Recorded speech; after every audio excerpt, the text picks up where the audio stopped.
صدق اللہ علیہ. جزاکم اللہ خیر. الحمد للہ رب العالمین والعاقبۃ للمتقین والصلاۃ والسلام علی اشرف الانبیاء والمرسلین سیدنا محمد وعلی آلہ وصحبہ اجمعین. اما بعد اعوذ باللہ من الشیطان الرجیم. بسم اللہ الرحمن الرحیم. میرے محترم عزیز بہنوں اور بھائیوں، اللہ تعالیٰ کے فضل و کرم سے ہم آخری سبق پہ جا پہنچے ہیں. یہ ہمارا اس سورت کا، سورہ یونس کا آخری رکوع ہے اور آخری سبق ہے، جس کی انشاءاللہ الفاظ کے معنی اور اس کے اندر جو مضامین ہیں ان کا ہم انشاءاللہ تعالیٰ اللہ تعالیٰ کے فضل سے آج انشاءاللہ اس کو جائزہ لیں گے. آپ کو یاد ہوگا کہ سورت کے آخر میں جو مضامین چل رہے ہیں، اب سورت کے جو آخری مضامین ہیں اختتامی مضامین ہیں، اور اس کے اندر اس سے پہلے جو کفار مکہ کو، قریش مکہ کو جو خطاب کیا کہ پوری صورت کے اندر قریش مکہ کو، ظاہر مشرکین مکہ کو خطاب ہے، اور انہیں مختلف قسم کی اسلوب سے، استدلال سے، مختلف طریقوں سے دعوت دی گئی ہے، اور انہیں مثالیں دی گئی ہیں، انہیں مختلف قسم کے استدلال ان کے کیے گئے ہیں، انہیں بتایا گیا ہے، انہیں سمجھانے کی ہر طرح سے کوشش کی گئی ہے اس دعوت کو مان لو. اب یہ ساری دعوت، یہ ساری تبلیغ، یہ تبلیغ کا حق جو جس طریقے سے نبی اکرم صلی اللہ علیہ وسلم نے پورا کر دیا، اب اس کے بعد کا جو ہے ایک آخری پیغام انہیں دیا جا رہا ہے، اور وہ پیغام اب اس کے اندر انشاءاللہ آج ہم دیکھیں گے. اس کے اندر پوشیدہ ہے. فرمایا کل انذرو ہے. ظاہر یہ جب اکٹھا لکھا جائے گا تو کل انذرو جو ہے لکھا جائے گا. قل آپ فرما دیجئے، انذرو آپ دیکھو، نظر کیجئے، غور کرو، یعنی غور و فکر کے ساتھ جو ہے جس چیز پہ بھی غور و فکر کیا جائے تو پھر اسے دیکھنے کے معنوں میں، ویسے تو یہ نظر دیکھنے کے معنوں میں بھی آتا ہے کہ ذرا دیکھو، تو لیکن اس سے مراد ہوتا ہے غور سے دیکھو، غور کرو اس بات پہ. تو یہ وہی یہاں بھی وہی مراد، ذرا غور کرو اس بات پہ. ماذا فی السماوات والارض، ما جو، ذا ماذا یعنی والا ہوتا ہے جو بھی ہے، یعنی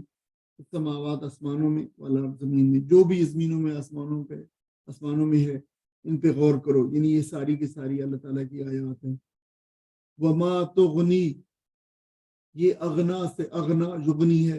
اور تغنی جو ہے سیکنڈ پرسن والا. وما تغنی، اور تمہارے اور کام نہیں آتی، بلکہ یہ جو ہے یہ فیمنن کی وجہ سے جو ہے یہ پہلا تا ہے فیمنن کا، ماضی کا، سوری مونس کا، کہ کوئی جو چیزیں ہیں ظاہر ان چیزوں کی کوئی بتائی گئی ہے وہ چیزیں مونس ہیں. وما تغنی، اور کام نہیں آتی، اغنا یغنی کام آنا، فائدہ دینا کسی چیز پہ، یعنی اغنا یغنی. اب دیکھیں کہ اگر کسی کے پاس اتنا مال ہو، اتنا چیزیں ہوں کہ وہ اگر کسی کا محتاج نہ ہو تو اس کے لیے وہ کفایت کر جاتی ہیں چیزیں. ظاہر تو یہی وہ معنی ہے. اسی وجہ سے جو ہے غنی کے معنی ہوتے ہیں، امیر کے کیے جاتے ہیں یا مالدار کے کیے جاتے ہیں، یعنی اس کے پاس اتنا مال ہے کہ وہ کسی کا محتاج نہیں ہے. تو اسی سے کفایت کر جانے کے معنوں میں آتا ہے، یعنی کفایت نہیں کریں گی، کام نہیں آئیں گی. الآیات، نشانیاں، جتنی بھی نشانیاں ہیں کائنات کے اندر پھیلی ہوئی ہیں وہ کام نہیں آئیں گی. والنذر، اور یہ نذر جو ہے نذیر کی جمع ہے. نذیر کے ویسے تو نذیر کے معنی جو ہے آیت کی جمع، نذر نذیر کی جمع. نذیر کے معنی ہے ڈرانے والے. نذیر جو ہے وہ بشارت دینے والا، نذیر ڈرانے والا، خبردار کرنے والا، اس کی جمع نذر ہے. اس وجہ سے پھر یہاں پہ ترجمے میں تنبیہات کر دیا جاتا ہے، یہ ڈراوے، یعنی کام نہیں آتی نشانیاں اور ڈراوے. یہ اس لیے کہ پیغمبر جو آتے ہیں، جو ڈرانے والے آتے ہیں، نذیر جو ہوتے ہیں، وہ کیا چیز لے کے آتے ہیں؟ تنبیہات لے کے آتے ہیں، ڈراوے لے کے آتے ہیں، خبرداری کا سامان لے کے آتے ہیں. تو آپ یہ پھر ترجمہ کر سکتے ہیں کہ ان کس کے کام نہیں آتی نشانیاں. کچھ لوگوں کے آگے ذکر کیا گیا کہ کچھ لوگوں کے جو کائنات میں پھیلی ہوئی نشانی ہیں وہ ساری بھی کام ان کے نہیں آتی. پیغمبروں کی تنبیہات، ان کے ڈراوے، ان کی خبرداریاں بھی ان کے کام نہیں آتی. ظاہر ہے آگے بات بتائی گئی ہے پوری کہ وہ اپنے آپ کو خود جو ہے ظاہر ہے شٹ ڈاؤن دے سیلف، کہ وہ بالکل اپنے ذہن غور و فکر نہیں کرتے, ذہن کو بند کر لیتے ہیں, تو ظاہر ان کے کام نہیں آتی. یہ بات بتائی گئی ہے. تو وہ پہلے میں نے اس لیے بتا دیا کہ تاکہ جو ہے فکرے کو سمجھنے میں آسانی ہو. میں کہ کفایت نہیں کرتی, کام نہیں آتی. اللہ تعالیٰ کی نشانیاں جو پھیلی ہوئی کائنات میں, اور اس نے جو ڈراوے بھیجے ہیں, رسول بھیجے ہیں, ان کی تنبیہات کام نہیں آتی. ان قومن, اس قوم سے, اس قوم کو, ظاہر مراد اس قوم کو, لا یؤمنون, جو ایمان لانے والے نہیں ہیں. جو ایمان لانے والے نہیں ہیں, پھر ان کے لیے یہ چیزیں کوئی بیمانی ہے ساری کی ساری. ویسے تو انسان تھوڑا سا غور و فکر کرے کائنات کے نشانیوں پہ اور رسولوں پہ, رسولوں کی دعوت کے اوپر, تو پھر جو ہے وہ اس پہ ایمان لے آئے گا, اور پھر جو ہے وہ ظاہر اس راستے پہ چل پڑے گا جس راستے سے بچانے کے لیے اللہ تعالیٰ نے رسولوں کو بھیجا ہے. تو وہ اس کے گویا کام آ جائیں گی. لیکن جو ایسا نہیں کرتے ان کے گویا کام نہیں. تو حل, تو کیا, تو پس کیا. اور حل جو ہے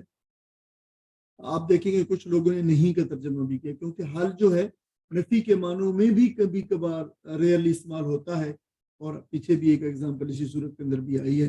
اس میں بھی حل نفی کے معنوں میں آیا ہے. تو یعنی یہ ترجمہ بھی ہو سکتا ہے. تو کیا ینتظرون, تو پس کیا وہ انتظار کرتے ہیں, اللہ, سوائے اس چیز کے. یا پھر جو ہے اس کا ترجمہ یہ بھی ہو سکتا ہے کہ نہیں وہ انتظار کرتے مگر اس چیز کا, سوائے اس چیز کا. یعنی دونوں صورتوں میں بات ایک ہی ہے, کی گئی ہے, ترجمے دو. اس لیے میں نے آپ کو بتا دیا کہ زیادہ تر مترجمین نے ترجمہ نفی کے حساب سے کیا ہے کہ وہ انتظار نہیں کرتے سوائے اس چیز کے, ایک چیز کے. اب جو وہ اب تک ان تک پہنچ جائے تو وہ چیز ہے جس کا شاید وہ انتظار کر رہے ہیں. یا پھر جو ہے کہ کیا وہ لوگ انتظار کر رہے ہیں سوائے اس چیز کے, ایک اس چیز کا انتظار کر رہے ہیں. یہ ینتظرون انتظرہ ہے, انتظار کرنا, یہ لفظ اردو میں استعمال ہوتا ہے. اور باقی یہ سارے اردو اوپر کے سارے الفاظ اردو میں غنا, اغنا, اغنا, یہ بھی استعمال ہوتے ہیں. غنی بھی استعمال ہوتا ہے, نذر, نذیر, باقی بھی ینتظرون, انتظار کرنا. مثل ایام الذین, مثل آپ کو پتہ ہے مثال کے, جہاں بھی مثل لفظ استعمال ہوا ہے قرآن میں وہاں پہ آپ ترجمہ مثال کر سکتے ہیں. نہیں تو کیا ان لوگوں کا انتظار, ان لوگوں کی جو ہے یہ لوگ کیا انتظار کر رہے ہیں اس ایک چیز کا جو مانند ہے ایام الذین, ان لوگوں کے دنوں کی مانند ایام الذین. اچھا یہ اس پہ ذرا توجہ رکھیں, یہ جو جگہ ہے یہ ترجمے میں تھوڑی سی آپ کو, اگر آپ غور نہیں کریں گے تو تھوڑی سی آپ کو کنفیوژن ہوگی ترجمے میں. سوائے اس کے مثال, اس کے ان لوگوں کے دنوں کی مثال, اور ظاہر دنوں کی مثال ظاہر ہے چونکہ اب ایک جو ہے وہ مثال دی گئی ہے برے لوگوں کی جن کو عذاب ہوا ہے, تو وہ مثال جو دن جو ہے وہ برے دن ہے ان کے لیے. اچھا یہ جو اس پہ میں اس کو پورا نہیں کر سکا. ایام کا عام معنی تو یوم کی جمع آپ کو پتہ ہے دن سے مراد ہوتی ہے, لیکن عرب جو لوگ تھے وہ ایام کو جو ہے یہ جنگوں کی جو جنگیں ہوتی تھیں ان کو بھی ایام کہتے تھے, اور جنگوں کی جو تاریخ ہوتی تھی ان کو بھی ایام کہتے تھے. تو اس حوالے سے جو ہے وہ ایک تو ایام کو ان معنوں میں استعمال کرتے تھے جنگوں اور جنگوں کی تاریخ کے حوالے سے. دوسرا ایک اور بھی ہے اسی معنی کے اندر, اسی یعنی نسبت سے, انہی معنوں کی نسبت سے قرآن مجید میں بھی یہ لفظ استعمال ہوا ایام اللہ, اللہ تعالیٰ کے ایام. اور ہم پیچھے جو پڑھتے چلے آ رہے ہیں یعنی یہ ایک تذکیر جو ہے قرآن کی 5 تذکیریں, قرآن کی 5 مضامین ہیں, ان میں سے ایک یہ جو علامہ حضرت شاہ ولی اللہ رحمہ اللہ نے فرمایا, انہوں نے یہ ایکسپلینیشن دی ہے کہ قرآن کے 5 بنیادی مضمون ہیں. تو ایک مضمون جو ہے وہ تذکیر بے ایام اللہ ہے, اس پہ ہم بات کرتے رہتے ہیں اکثر اوقات. وہ اللہ تعالیٰ کے ان دنوں کی حوالے سے تذکیر جن دنوں میں اللہ تعالیٰ نے قوموں کو ہلاک کیا, تو وہ بھی ایام اللہ, اللہ کے دن کہلاتے ہیں. ظاہر ہے یہ ایک دن یہ ہوتا ہے 24 آور کا جو ہے, یہ بھی ایام ہے, یہ بھی یوم ہے, اس کی جمع ایام ہے. پھر وہ دن جن میں کوئی جنگیں ہوئی ہیں, پھر وہ دن جن دنوں میں اللہ تعالیٰ نے قوموں کو ہلاک کیا ہے, ان کو بھی اللہ تعالیٰ نے اپنے دنوں سے تعبیر فرمایا ایام اللہ. تو حضرت شاہ ولی اللہ رحمہ اللہ فرمایا کہ قرآن کا یہ ایک مستقل مضمون ہے کہ اللہ تعالیٰ نے لوگوں کی تذکیر کی ہے, لوگوں کو یاد دہانی کروائی ہے کہ کس طریقے سے اللہ تعالیٰ نے قوموں کو ہلاک فرمایا, ہلاک کیا ہے اللہ تعالیٰ نے قوموں کو جب انہوں نے انکار کیا, جب انہوں نے رسولوں کو جھٹلایا. تو یہ ایک مستقل مضمون ہے قرآن مجید کا اس مضمون کو کہا ہے انہوں نے کہ یہ ہے تذکیر بایام اللہ، اللہ تعالیٰ کے دنوں کے حوالے سے تذکیر۔ اب امید ہے کہ ایام کا لفظ جو اگرچہ اس میں اور بھی اس کے ایک دو معنی ہیں، تو مجھے ٹائم ملا تو میں اس میں ایڈ کر دوں گا۔ یہ جو ہے ان ایام کا جو ہے، تو یہاں پہ وہ آپ کو اندازہ ہو گیا ہوگا کہ برے کا لفظ جو بریکٹ کے اندر ہے یہ کیوں استعمال ہوا ہے۔ مثل ایام ان لوگوں کی مثال، جیسے ان لوگوں کی برے دنوں کی مثال، یا ان برے دنوں کی طرح جن لوگوں جو پیچھے گزرے ہیں پہلے، ظاہر آگے بتایا گیا خلو مین گزرنا، من قبلہم اس سے پہلے جو گزر۔ اچھا یہ جو خلو ہے یہ وہی لفظ ہے جو اردو میں خالی اور خلا جس سے نکلے ہوئے ہیں، یہ وہی ہے خلا یخلو خلوون و خلاءن، دیکھیں وہی ہے، یہی خلو خالی ہونا۔ اس سے اردو میں کون سا لفظ آپ کے ذہن میں آتا ہے؟ خلوت، جب انسان خالی ہوتا ہے اس کے ساتھ کوئی نہیں ہوتا تو اسی کو خلوت کہتے ہیں، وہ خلو ہے اردو میں، اسے عربی میں اس کو خلوون کہتے ہیں۔ اور خلا جو ہوتا ہے کوئی چیز، جب کوئی چیز نہ ہو وہاں پہ، تب بھی جو ہے اسے، چونکہ یہ جو اردو میں لفظ خلا اسپیس کے معنی میں استعمال ہوتا ہے، اس سے مراد یہ ہے کہ وہاں پہ ہوا نہیں ہوتی ہے، اس وجہ سے ہم نے اس کا نام خلا رکھ دیا۔ تو خلا یخلو خلوون خلان، دونوں خالی ہونا، گزرنا، تنہا ہونا، یہ سارے معنی اس میں۔ تو خلو من قبلہم، اردو قرآن مجید میں یہ لفظ بہت استعمال ہوا ہے پہلے گزر جانے والی قوموں کے بارے میں۔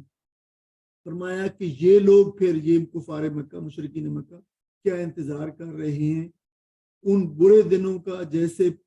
ان برے دن جیسے ان سے پہلے والے لوگ جو تھے ان کے برے دن ان پہ آئے ہیں، اور وہ برے دنوں سے مراد وہی ہیں جب ان پہ عذاب ہے۔ تو گویا مثال کیا مراد ہے کہ کیا یہ ان دنوں کا انتظار کر رہے ہیں پہلی قوموں کی طرح جب ان پہ عذاب آیا اللہ تعالیٰ کی طرف سے، یہ مراد ہے۔ تو اس لیے یہ مقام تھوڑا سا ترجمے کے لحاظ سے تھوڑا،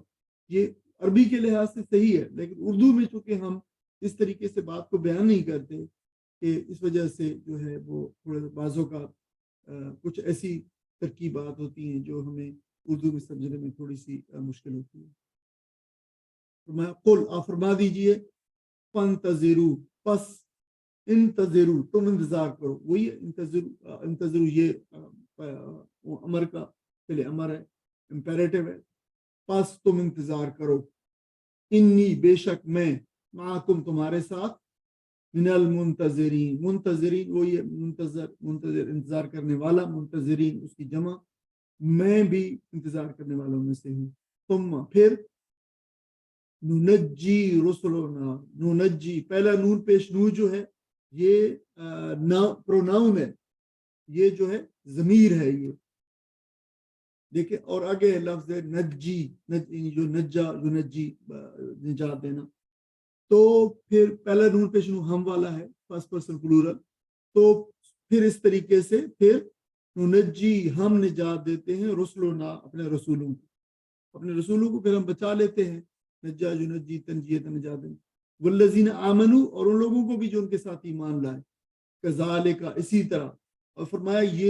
یہ کذالک جو کذالک میں معروف معنی ہے اس طرح، اسی طرح، لیکن اس کے معنی یہاں پہ اسی طرح ہوتا آیا ہے تاریخ کے اندر اس سے پہلے۔ حق علینا، یہ حق ہے ہمارے اوپر، اللہ جو ہے اللہ نا ہے یہ، علینا حق، ہمارے اوپر یہ حق ہے، یعنی ہمارے اوپر یہ واجب ہے، ہمارے اوپر یہ فرض ہے، اور یہ ظاہر ہے اللہ تعالیٰ خود ارشاد فرما رہے ہیں کہ ہمارے اوپر یہ فرض ہے، ہم کوئی اور جو ہے اللہ کے اوپر کوئی چیز فرض اور حق اور لازم اور واجب نہیں کر سکتا، اللہ تعالیٰ خود جو ہے فرماتا ہے کہ ہمارے اوپر یہ لازم ہے، فرض ہے ہمارے اوپر۔ ننجل المؤمنین، ننجل وہی وہ پھر آ گیا ہے، یہ یہاں پہ اوپر جو تھا یہ سیکنڈ فارم آف دا ورب جو تھی، یہ جو ہے فورتھ فارم آف دا ورب، انجا ینجی، انجا ان، تو ننجل مؤمنین، اچھا یہ فرمایا کہ ہم پھر اسی طرح بچا لیں گے یا بچا لیتے ہیں مومنین ایمان والوں کو، اسی طرح یہ ہمارے اوپر لازم ہے، ہمارے اوپر فرض ہے، واجب ہے کہ ہم ایمان لانے والوں کو بچا لیتے ہیں۔ اللہ تعالیٰ نے بطور اصول، قانون اور سنت کے طور پہ بات کو جو ہے بتایا ہے۔ اور یہ جو لفظ ہے یہ ظاہر ٹیکنیکل بات ہے، لیکن اگر آپ کو علم میں بھی ہونی چاہیے، یہ جو ننجی ہے یہ ظاہر ہے یہ ننجی تھا، اس کے جیم کے بعد جو ہے یہ جا بھی تھا یہاں پہ،